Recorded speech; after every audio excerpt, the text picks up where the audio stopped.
Hello everyone. Once again I welcome you all to our channel that is IS Point and this is our daily current affairs quiz जहाँ पर हम daily basis पे 10 most important current affairs के questions को detail में discuss करते हैं। तो फ्रेंड्स, अगर आप किसी भी स्टेट पीसीएस एग्ज़ाम की प्रिपरेशन कर रहे हैं या फिर यूपीएससी की, तो आप हमारे चैनल को फॉलो कर सकते हैं करंट अफेयर्स सेक्शन प्रिपेयर करने के लिए। और यहाँ पर बेसिकली हम आपको अप्रोच सिखाते हैं कि कैसे आपको क्वेश्चन को टैकल करना है, कैसे हर स्टेटमेंट को प्रॉपर्ली एनालाइज करते हुए आपको करेक्ट आंसर तक पहुँचना है। ठीक है, तो अगर आप पहली बार हमारे चैनल को विजिट कर रहे हैं तो प्लीज़ आप स्टार्टिंग से देखिएगा, सेट नंबर 1 से, एंड डेफिनेटली आपको इससे बहुत ही फ़ायदा होने वाला है। ठीक है, तो with this note let's start with today's session and let's see कि आज के हमारे मोस्ट इंपॉर्टेंट 10 करंट अफेयर्स के क्वेश्चंस कौन से हैं। The very first question is consider the following Antarctic fauna. Here some species have been given and now we have to identify that which of the above have seen their IUCN status downgraded, means made more threatened in 2026 due to climate related factors or diseases. Okay, so the first one is Antarctic fur seal. So now it comes into endangered category as per 2026 update. Okay, the next one is southern elephant seal. It is now vulnerable due to avian flu disease. Okay, avian flu is very much spreading among them, so that's why they have now considered to be in vulnerable category. Then the third one is emperor penguin and कल भी हमने इनके बारे में detail में discuss किया था। emperor penguin अब आते हैं endangered की कैटेगरी में। And the fourth one is Adelie penguin. Adelie penguin although climate change से अफेक्टेड हैं, लेकिन हाल ही में इनका कोई ऐसा रिक्लासिफिकेशन नहीं हुआ है IUCN की तरफ से। ठीक है, so the fourth option is eliminated and here the correct answer would be B option, that is 1, 2 and 3. Okay, now here if we talk about some important keywords, then we talked about Antarctic fur seal. ये primarily आपको मिलेंगे Antarctica के islands पर। ठीक है, and mainly ये feed करते हैं फिशेस के ऊपर and they squid in the southern ocean. Thick fur होते हैं इनके एंड इसकी वजह से कोल्ड अंटार्कटिक वाटर्स को आसानी से बर्दाश्त कर लेते हैं। ठीक है, the next one is southern elephant seal. Southern elephant seals largest seal की स्पेशीज़ है बाय मास। अगर हम देखेंगे मेल्स इनके जो होते हैं वो लगभग 4000 किलोग्राम्स तक के वेट के होते हैं। ठीक है, and they dive to depths over 1500 metres, जहाँ पर ये जाकर स्क्विड और फिश को हंट करते हैं। ठीक है, now the third one is emperor penguin. ये टॉलेस्ट और हैवीएस्ट पेंगुइन स्पेशीज़ हैं और ये ब्रीड करते हैं during the Antarctic winter, extreme cold जबकि हो जाती है। और यहाँ पर जो मेल्स होते हैं वो एग्स को इंक्यूबेट करते हैं on their feet under skin fold called as brood pouch. ठीक है, and the fourth one is Adelie penguin. ये प्रेफर करते हैं rocky ice free coastal areas को फॉर ब्रीडिंग या फिर फॉर नेस्टिंग पर्पज़। ठीक है, एंड प्राइमरीली ये खाते हैं स्मॉल फिशेस को एंड ये भी आपको अंटार्कटिका कोस्ट पर मिल जाएंगे। ठीक है, तो यहाँ पर first, second and third in तीनों के जो स्टेटस हैं वो हाल ही में चेंज हुए हैं। एडली पेंगुइन का स्टेटस नहीं चेंज हुआ है, तो correct answer is B option 1, 2 and 3. ठीक है, अंटार्कटिक फर सील की अब कैटेगरी हो गई है इंडेंजर्ड, सदर्न एलिफेंट सील की वल्नरेबल एंड एम्परर पेंगुइन की भी endangered. Okay, moving to question number 2. Consider the following oil fields in the news recently and their respective countries. Here the oil fields have been given and the respective country have also been given and we have to identify which of the above pair are correctly matched. Okay, the first one is Ghavar in Saudi Arabia. This is perfectly fine. Second is Bargan in Oman. No, because Bargan lies in Kuwait, not in Oman. ठीक है, the third one is Safaniya and it lies in Kuwait. No, क्योंकि Safaniya जो है ये Saudi Arabia में है, not in Kuwait. Okay, the fourth one is Ahvaz in Iran. ये बिल्कुल सही है. And the fifth one is Rumaila in Iraq. ये भी बिल्कुल सही है. तो यहाँ पर second and third are wrongly match, बाकी सारे बिल्कुल ठीक थे. Answer here is A option, only 1, 4 and 5. Okay, so now if you talk about the Ghawar oil field. The Ghawar oil field is the largest conventional oil field in the world and ये कहाँ पर है, तो ये Saudi Arabia के eastern province में located है. And Ghawar जो है वो 1951 से लगातार ऑयल प्रोड्यूस कर रहे हैं. ठीक है, then now if you talk about the Ahvaz city, तो ये मेजर सिटी है हमारे साउथ वेस्टर्न ईरान में एंड कौन से रिवर के अलॉन्ग बसती है, करुन रिवर के.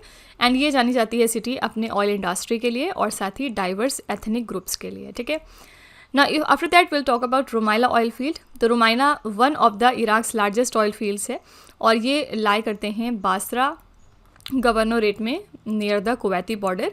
और ये जो प्रोडक्शन होता है रुमाइला में ये 2009 के बाद से काफ़ी रिज्यूम किया गया है, ठीक है। Next will talk about the Burgan oil field. Burgan oil field हमारा second largest sandstone oil field है ग्लोबल लेवल पर। ये है कहाँ पर? साउथ ईस्टर्न कुवैत में। और बर्गन को डिस्कवर किया गया था 1938 में। फाइनली इसका प्रोडक्शन 1946 में स्टार्ट हुआ था, ठीक है। तो बस सिंपली याद रखिएगा कि घावर जो ऑयल फील्ड है वो सऊदी अरेबिया में है, अहवाज ऑयल फील्ड ईरान में, रुमाइला इराक में, लेकिन जो बर्गन ऑयल फील्ड है ये कुवैत में है, and Safaniya lies in Saudi Arabia, ठीक है। तो here correct answer is A option. Only 1, 4 and 5 were correctly matched, okay. Moving to question number 3, consider the following statements regarding the artistic style of Raja Ravi Varma. Raja Ravi Varma किस वजह से news में आए थे? Because recently इनकी एक पेंटिंग थी कृष्णा एंड यशोदा की, जो कि 16.3 लगभग करोड़ रुपीज़ में बिकी है। और इसको किसने परचेज़ किया है? इसको सीरम इंस्टीट्यूट ऑफ इंडिया के ओनर मिस्टर साइरस पूनावाला ने इसको परचेज़ किया है। तो इसी वजह से राजा रवि वर्मा काफ़ी ज़्यादा न्यूज़ में आ गए थे। लेट्स सी इनके बारे में कौन से 3 स्टेटमेंट्स लिखे हैं, and we have to identify कौन कौन से फैक्ट्स सही हैं।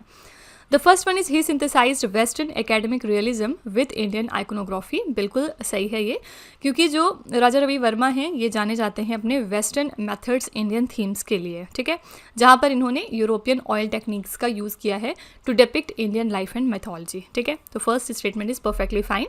सेकेंड है he was the first Indian artist to use the oil paints and the easel painting. ये भी बिल्कुल सही है, क्योंकि इनको क्रेडिट मिलता है इस बात का कि इन्होंने ऑयल पेंटिंग को पहली बार इंट्रोड्यूस किया है इंडिया के अंदर, साथ ही इजल को to the Indian art scene, ठीक है। और पहले जो हमारे ट्रेडिशनल मिनिएचर स्टाइल चल रहे थे उससे कुछ हटकर इन्होंने स्टार्ट किया, इस वजह से ये काफ़ी इंपॉर्टेंट थे। तो ही was the first Indian artist to use oil paints and easel painting, बिल्कुल सही है। And the third statement says his works primarily focused on the abstract depiction of Vedic deities. तो क्या जो इनका काम था ये फोकस करता था वैदिक डिटीज़ के एब्स्ट्रैक्ट डिपिक्शन पर? तो नो, क्योंकि जो इनका वर्क है वो नेचुरलिस्टिक माना गया है कि इनका वर्क कुछ नेचर से जुड़ा होता था एंड रिप्रेजेंटेशनल भी होता था, नॉट एब्स्ट्रैक्ट, ठीक है। इन्होंने ह्यूमन फॉर्म्स को गॉड्स एंड गॉडेसेस में कन्वर्ट किया था, मेकिंग देम रिलेटेबल, ठीक है। तो यहाँ पर ये थर्ड स्टेटमेंट गलत है, ये इनका बेसिकली फीचर नहीं है इनकी पेंटिंग्स का। Which of the statements above are correct? Answer here is A option 1 and 2 only, ठीक है। तो ये दोनों पॉइंट सही थे, थर्ड वाला पॉइंट यहाँ पर गलत हो गया। राजा रवि वर्मा की बात करेंगे तो ये 19th सेंचुरी के हमारे इंडियन पेंटर हैं, जो कि इंडियन थीम्स को जाने जाते हैं ब्लेंड करने के लिए विथ यूरोपियन टेक्निक्स। इन्होंने पहली बार ऑयल पेंटिंग टेक्निक को इंट्रोड्यूस किया इंडियन आर्ट में, और इनकी जो पेंटिंग्स होती हैं उसमें आपको महाभारत और रामायण जैसे जो सीन्स हैं वो ज़्यादातर दिखाई देंगे, ठीक है। ऑयल पेंटिंग की हम यहाँ पर बात करेंगे तो ऑयल पेंटिंग में आप जो है वो पिगमेंट्स को यूज़ करते हैं that are mixed with oil. Usually आप लिंसीड ऑयल का यूज़ करते हैं as a medium for creating art. And ये जो टेक्निक है ऑयल पेंटिंग की ये बहुत ही प्रोमिनेंट है यूरोप में during the renaissance period. Oil painting अपने रिच टेक्सचर के लिए जानी जाती है, डेप्थ एंड एबिलिटी के लिए जानी जाती है to blend the colours smoothly, right. तो यहाँ पर करेक्ट आंसर था A option 1 and 2 only. Moving to question number 4, regarding the Antiquities and Art Treasures Act of 1972, consider the following statements। तो ये एक एक्ट है, इसके रिगार्डिंग 2 स्टेटमेंट्स हैं and we have to check कौन सा सही है। The first one is an art treasure is a human work of art that has been in existence for not less than 75 years। No, देखिए जो art है अगर आप उसको आर्ट ट्रेजर की कैटेगरी में लाना चाहते हैं अंडर दिस एक्ट, तो it must have been in existence for not less than 100 years, okay. यहाँ पर 75 नहीं बल्कि 100 ईयर्स होना चाहिए, या फिर specifically it should be notified by the government as an art treasure regardless of age, ठीक है। तो फर्स्ट स्टेटमेंट यहाँ पर गलत है, 75 नहीं बल्कि यहाँ पर 100 होना था। सेकेंड है once a work is declared a national treasure it can not be exported out of India. ये बिल्कुल सही है। रजिस्टर्ड नेशनल ट्रेजर्स जो होते हैं वो नॉन एक्सपोर्टेबल होते हैं, ताकि जो इंडिया की कल्चरल पैट्रीमोनी है वो ड्रेन ना हो सके और बाहर ना चली जाए, ठीक है।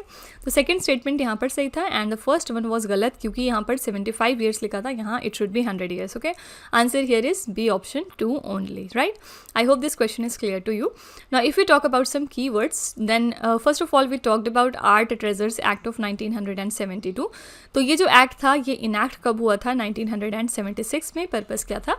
हमारी कल्चरल हेरिटेज को प्रोटेक्ट करना करना।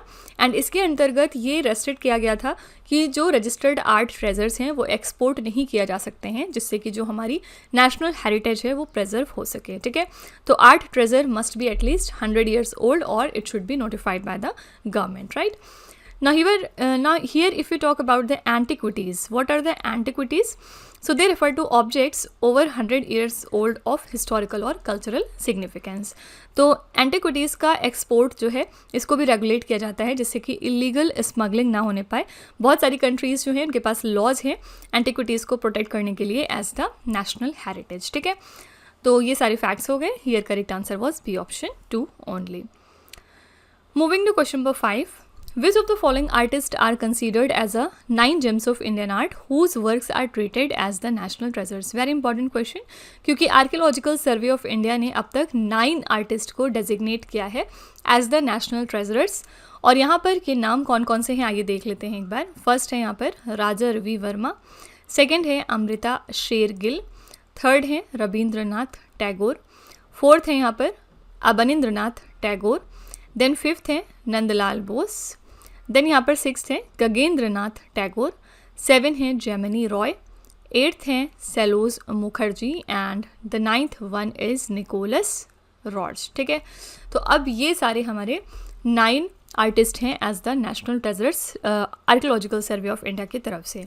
Now we have to identify कि इनमें से कौन कौन से आर्टिस्ट हैं जो हमारे नवरत्नस हैं। तो अमृता शेरगिल सही था, जेमिनी रॉय बिल्कुल सही था, थर्ड था नंदलाल बोस, ये भी सही था, लेकिन एम.एफ. हुसैन इस कैटेगरी में नहीं आते हैं, ठीक है। M F. Husain is not on this official list, okay. तो सेलेक्ट द करेक्ट ऑप्शन, यहाँ पर करेक्ट आंसर है A option 1, 2 and 3 only, right. Now here if you talk about some keywords, first of all we talked about the archaeological survey of India. तो ये body establish हुई थी 1861 में, किस लिए? इंडिया के कल्चरल हेरिटेज को प्रोटेक्ट करने के लिए। और 3600 एंशियंट मॉन्यूमेंट्स को इस ASI मैनेज करता है। एंड यहाँ के आर्कियोलॉजिकल साइट्स को भी कौन सी मिनिस्ट्री के अंडर में काम करते हैं? मिनिस्ट्री ऑफ कल्चर के अंडर में, ठीक है। देन राजा रवि वर्मा के बारे में ऑलरेडी हम पीछे बात कर चुके हैं। रविंद्रनाथ टैगोर के बारे में बात करेंगे तो ये हमारे फर्स्ट एशियन नोबेल लॉरिएट थे जिन्हें नोबेल प्राइज़ मिला था लिटरेचर के सेगमेंट में 1913 में, ठीक है। इन्होंने हमारा नेशनल एंथम भी क्रिएट किया है और साथ ही बांग्लादेश का भी। और इन्होंने विश्व भारती यूनिवर्सिटी को फाउंड किया था, कहाँ पर? इन शांति निकेतन, वेस्ट बंगाल, राइट। रविंद्रनाथ टैगोर को ब्रिटिशर्स ने एक इम्पॉर्टेंट स्टेटस दिया था, दैट इज़ द नाइटहुड का स्टेटस। लेकिन बाद में जब जालियांवाला बाग मैसेकर होता है 1919 में, उसके बाद रविंद्रनाथ टैगोर जी ने ये अपना नाइटहुड का स्टेटस ब्रिटिशर्स को वापस कर दिया था, ये कहते हुए कि I can not take this with such a cruel people, okay. Now moving to question number 6, consider the following pairs of famous Indian paintings and their creators. Here the painting has been given and the painter has been given. Now we have to identify which of the pair are correctly matched. The first one is Bharat Mata, Abanindranath Tagore. This is perfectly fine. Second is Three Girls, Amrita Shergill. ये भी सही है. Third is self portrait, Rabindranath Tagore, ये भी सही है। And the fourth one is बाबूजी, नंदलाल बोस, ये भी बिल्कुल करेक्ट है, ठीक है। तो आप देख सकते हैं ये जो सारे नाम दिए गए हैं ये हमारे ये जो हमने 9 आर्टिस्ट पढ़े थे अभी नेशनल ट्रेजरर्स के तौर पर जिनको ASI ने डेजिग्नेट किया है, उन्हीं की पेंटिंग्स हैं, ठीक है। तो यहाँ पर ये सारे ही बिल्कुल सही थे। How many of the above pairs are correctly matched? Answer is D option, all the 4 pairs, ठीक है। तो भारत जो भी पेंटिंग है कि इनके क्रिएटर का नाम बिल्कुल यहाँ पर सही लिखा है। याद रखिएगा ये सारे पेयर्स आइकॉनिक वर्क्स हैं हमारे Bengal school of art and modern Indian art period के, ठीक है। और यहाँ पर जो नंदलाल बोस की लिनो कट ऑफ गांधी है, ये साल्ट मार्च जब हुआ था उस टाइम पे इसका फेस बना था, तो इसलिए ये काफ़ी ज़्यादा फेमस है, ठीक है। Now if you talk about the Bengal school of art, तो ये ओरिजिनेट हुआ था अर्ली 20th सेंचुरी में and it was led by Abanindranath Tagore as a nationalist art movement. And ये जो स्टाइल है ये इंडियन थीम्स पर एम्फेसाइज करती है एंड इसने वेस्टर्न एकेडमिक आर्ट को टोटली रिजेक्ट किया था, ठीक है। Now if you talk about Nandlal Bose, तो ये प्रोमिनेंट इंडियन पेंटर हैं और टीचर हैं मॉडर्न इंडियन आर्ट के। ये बहुत इंपॉर्टेंट फिगर माने जाते हैं बंगाल स्कूल में and he has worked closely with Mahatma Gandhi as well. And ये बहुत सारे इंडियन फोकलोर को इलिस्ट्रेट कर चुके हैं एंड फ्रीडम स्ट्रगल थीम्स को, ठीक है। साल्ट मार्च की हमने यहाँ पर बात की थी, तो सॉल्ट मार्च जो था वो हमारा नॉन वायलेंट प्रोटेस्ट था जिसको महात्मा गांधी ने लीड किया था 1930 में। इसका पर्पस क्या था, ब्रिटिश साल्ट मोनोपोली के अगेंस्ट एक्शन लेना इन कॉलोनियल इंडिया। और इस मार्च में टोटल 240 माइल्स कवर किए गए थे फ्रॉम कहाँ से कहाँ तक, साबरमती टू दांडी, ठीक है। तो ये कुछ फैक्ट्स हैं जो आपको ध्यान में रखने चाहिए। Now moving to question number 7, consider the following pairs of Indian connectivity links. Palk strait, India and Sri Lanka. यहाँ पर कुछ कनेक्टिविटी लिंक्स दिए हैं and we have to identify क्या ये पेयर सही है। The first one is Palk strait, does it connect India and Sri Lanka? This is perfectly fine, क्योंकि जो पाक स्ट्रेट है वो इंडिया और श्रीलंका को कनेक्ट करता है। सेकेंड इज 10 डिग्री चैनल, क्या ये सेपरेट करता है अंडमान को निकोबार आइलैंड्स के साथ? This is also perfectly fine. And the third one is 8 degree channel, does it connect Lakshadweep and Maldives? तो ये भी जो है बिल्कुल सही है, ठीक है। Which of the above pairs are correctly matched? Here answer would be all 1, 2 and 3। D option is the right answer. Usually तो ये दोनों पेयर्स ही ज़्यादा मोस्ट एक्सेप्टेबल माने जाते हैं, लेकिन 8 डिग्री चैनल भी यहाँ पर सही लिखा है, ठीक है। No here if you talk about some keywords, तो जो पाक स्ट्रेट है ये तमिलनाडु को सेपरेट करता है from the Jaffna district of Sri Lanka, ठीक है। तो इंडिया की तरफ से तमिलनाडु और श्रीलंका की तरफ से जाफना को ये डिवाइड करता है। And this Palk strait connects the bay of Bengal with the gulf of Mannar, ठीक है। एंड इसमें जो शैलो वाटर्स हैं they are dotted with the chain of low islands जिनको हम एडम्स ब्रिज या राम सेतु भी कहते हैं, ठीक है। Then we talk about the 10 degree channel, तो ये अंडमान आइलैंड्स को निकोबार आइलैंड्स के साथ में सेपरेट करते हैं। एंड ये जो चैनल है ये अप्रॉक्सीमेटली 10 डिग्रीज नॉर्थ लैटिट्यूड पर लोकेटेड है, इसी वजह से इसका नाम 10 डिग्री चैनल भी पड़ा है। एंड ये स्ट्रेटेजिक वाटरवे है इंडियन ओशन रीजन का, right. Now if you talk about the 8 degree channel, तो ये सेपरेट करता है लक्षद्वीप आइलैंड्स को फ्रॉम द मालदीव्स। एंड ये जो चैनल है ये 8 डिग्रीज नॉर्थ लैटिट्यूड पर है और इसलिए इसका नाम जो है वो 8 डिग्री चैनल है। और ये बहुत ही इंपॉर्टेंट हमारा नेविगेशन रूट है अरेबियन सी का, ठीक है। Then we talk about the Andaman and Nicobar islands, तो ये हमारा यूनियन टेरिटरी ऑफ इंडिया है जो कि बे ऑफ बंगाल में है। एंड यहाँ पर बहुत सारे इंडिजिनस ट्राइब्स आपको मिलेंगी जैसे कि सेंटिनलीज एंड द जारावास, ठीक है। रिच बायोडाइवर्सिटी के लिए ये प्लेस जाना जाता है। और इंडिया का मैप अगर हम थोड़ा सा देखें, ये हमारा सदर्न पार्ट है और यहाँ पर आप देख सकते हैं कि अरेबियन सी है, यहाँ पर आपका बे ऑफ बंगाल है। यहाँ से थोड़ी दूर जाएंगे तो लक्षद्वीप आइलैंड्स पड़ेंगे और इसके साउथ में जो है वो मालदीव्स देश आपको मिलेगा, ठीक है। बे ऑफ बंगाल के साउथ में यहाँ पर आपको अंडमान एंड निकोबार के आइलैंड्स मिलेंगे, ठीक है। तो आपको थोड़ा सा यहाँ पर मैप का भी पता होना चाहिए। Moving to question number 8, arrange the following points of the international north-south transport corridor from south to north. Here some points have been given and we have to arrange them from south to north. Okay, south से लेके north तक आपको arrange करना है। मुंबई, बंदर Abbas, Baku and अस्त्राखान. Which of the following is the correct order? तो first of all ये जो हमारा international north south transport corridor है ये मुंबई पोर्ट पर शुरू होगा इंडिया के अंदर। Then it will move to the Arabian sea, okay, to Bandar Abbas जो कि एक प्लेस है कहाँ पर, ईरान में। Then it continues overland to Baku in Azerbaijan. Baku कहाँ पर है, अजरबैजान की कैपिटल है ये। And finally it would head north to Astrakhan जो कि कहाँ पर है, रशिया में, ठीक है। तो आपको इन प्लेसेस का जो कंट्री है वो पता होना चाहिए था। मुंबई इंडिया में है, बंदर अब्बास ईरान में है, देन बाकू आपका अजरबैजान में है, अस्त्राखान रशिया में है। तो आप इनको आसानी से फिर ऑर्डर में सेट कर सकते थे। Which of the following is the correct order? तो 1 से स्टार्ट हुआ, then it comes to 2 and then 3rd then 4th। तो यहाँ पर करेक्ट जो आपका आंसर हो जाएगा वो है 1, 2, 3, 4, दैट इज ए ऑप्शन, ठीक है। Now if you talk about some keywords, then first of all we'll talk about international north-south transport corridor. तो ये जो कॉरिडोर है ये डिस्टेंस को रिड्यूस करता है between India and Russia by nearly 40% compare to अगर हम ट्रेडिशनल सी रूट्स देखें तो, ठीक है। इस कॉरिडोर का पर्पस क्या है? फास्टर और चीपर मूवमेंट ऑफ गुड्स को फैसिलिटेट करना इन अक्रॉस एशिया एंड यूरोप। और इसमें मल्टीपल ट्रांसपोर्ट मोड्स इन्वॉल्व होते हैं जैसे कि maritime, rail and road networks, ठीक है। Then if you talk about the Mumbai port, तो ये हमारा one of the oldest and the busiest port है on the western coast of India. Primarily ये हैंडल करते हैं बल्क कार्गो को including oil, coal and iron ore, ठीक है। एंड ये जो पोर्ट है ये एक बहुत ही इंपॉर्टेंट रोल प्ले करता है इंडिया के ट्रेड एंड इकोनॉमी में since colonial times, right. Then if you talk about Bandar Abbas, ये मेन सदर्न पोर्ट सिटी है ईरान की। और ये क्यों आजकल इंपॉर्टेंट है? क्योंकि ये स्ट्रेट ऑफ हॉर्मूज पर लोकेटेड है, ठीक है। Then this port is strategically important क्योंकि हम यहाँ पर ग्लोबल ऑयल शिपमेंट्स होते हैं, जैसा कि हमें आजकल देखने को मिल रहा है. It serves as a major gateway for goods जो कि इंटर करते हैं ईरान में और नेबरिंग कंट्रीज़ में, right. Now if you talk about the Baku, it is the capital of Azerbaijan country which is located on the Caspian sea coast. Okay. And this city is famous for rich oil and gas sources. Fine. So which of the following is the correct order? Answer is A option 1, 2, 3 and 4. Moving to question number 9, consider the following Indian Army joint exercises that were conducted in 2025 to 26. We have to identify क्या जो exercise का नाम लिखा है उसकी respective country सही है कि नहीं. Okay. The first one is exercise Surya किरण नेपाल, तो बिल्कुल सही है. एक्सरसाइज सूर्या किरण जो है वो इंडिया नेपाल के साथ में करता है. सेकेंड इज एक्सरसाइज संप्रीति, ये हम बांग्लादेश के साथ करते हैं, बिल्कुल सही है. Third is exercise desert knight, UAE and France, ये भी बिल्कुल सही है. डेजर्ट नाइट नाम की एक्सरसाइज में यूएई और फ्रांस ये दो कंट्रीज इन्वॉल्व होती हैं. And the fourth one exercise nomadic elephant जो हम मंगोलिया के साथ करते हैं. तो यहाँ पर सारे ही पेयर्स बिल्कुल फाइन थे. Answer is D option all 4. ठीक है.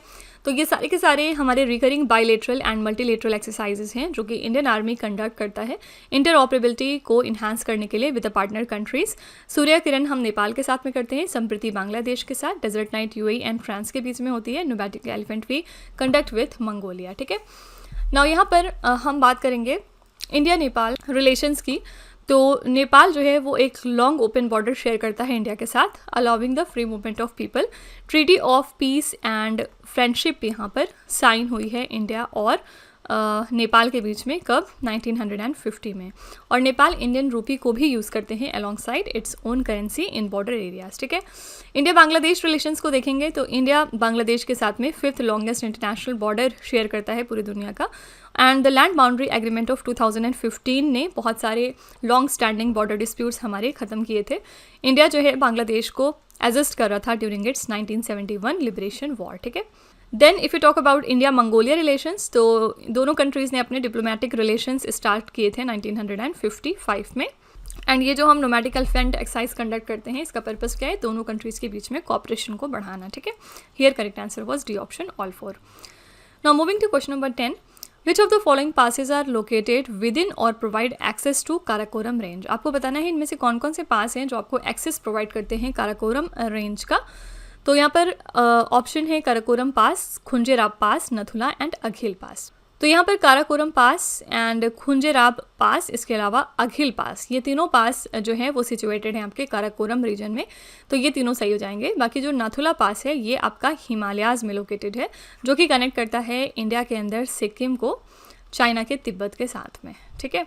तो यहाँ पर 1, 2 एंड 3 ये सारे आपको एक्सेस प्रोवाइड करेंगे काराकोरम रेंज को. ठीक है. तो बी ऑप्शन यहाँ पर करेक्ट है, 1, 2 एंड 4. ओके. अब काराकोरम के बारे में थोड़ी सी बात करेंगे. तो काराकोरम पास जो है ये 5540 मीटर्स के एलिवेशन पर लोकेटेड है. इसी के साथ ये one of the highest mountain pass है हमारा. हिस्टोरिकली अगर हम देखेंगे तो ये पार्ट था हमारे एंशियंट सिल्क रोड का जो कि इंडिया को कनेक्ट करता था सेंट्रल एशिया के साथ. और ये जो पास है ये कहाँ पर है? तो it is located near the borders of India, China and Pakistan. ठीक है. खुंजराब पास की बात करेंगे तो ये हाईएस्ट पेव्ड इंटरनेशनल बॉर्डर है हमारा इन द वर्ल्ड, बॉर्डर क्रॉसिंग. और ये पाकिस्तान और चाइना को कनेक्ट करता है वाया द काराकोरम हाईवे. ठीक है. और ये पास लोकेटेड है कितने एल्टीट्यूड पर? 4693 मीटर्स पर. ठीक है. Then if you talk about Nathula pass, तो ये कनेक्ट करता है इंडिया के सिक्किम को with the Tibet autonomous region of China. ठीक है. और ये पास कहाँ पर है? तो it is situated at an elevation of 4310 metres in the Himalayas. ये वन ऑफ द 3 पासेस है जिसको हम यूज़ करते हैं for trade between India and Tibet in the past. Okay. Then Karakoram ranges की यहाँ पर हम बात करेंगे तो it is home to K2 which is the second highest mountain in the world. And the range span areas of Pakistan, India and China, 3 countries में फैला है, याद रखिएगा. एंड यहाँ पर आपको बहुत बड़े बड़े ग्लेशियर्स भी मिल जाएंगे. ठीक है. तो here correct answer is B option 1, 2 and 4. Nathu La क्यों गलत हुआ? I hope this is clear. Because it lies in the Himalayas जो कि इंडिया के सिक्किम को चाइना के तिब्बत के साथ में कनेक्ट करता है. And it has nothing to do with Karakoram range. Okay. So friends, with this I'm winding up the session. We have completed our most important 10 current affairs for today. I really wish कि आपको ये हमारा session पसंद आया हो. आप अपना feedback comment में ज़रूर लिखिएगा कि आपको ये क्लासेस कैसी लग रही हैं. इन केस यू फील कि आपको ये हेल्प कर रही हैं तो प्लीज़ एक छोटा सा फीडबैक हमारे कमेंट में ज़रूर डाल दीजिएगा. Okay. So with this I'm concluding the session and we'll meet again tomorrow with the next lecture. Till then stay tuned. Thank you so much for watching. Also don't forget to like, share and subscribe our channel.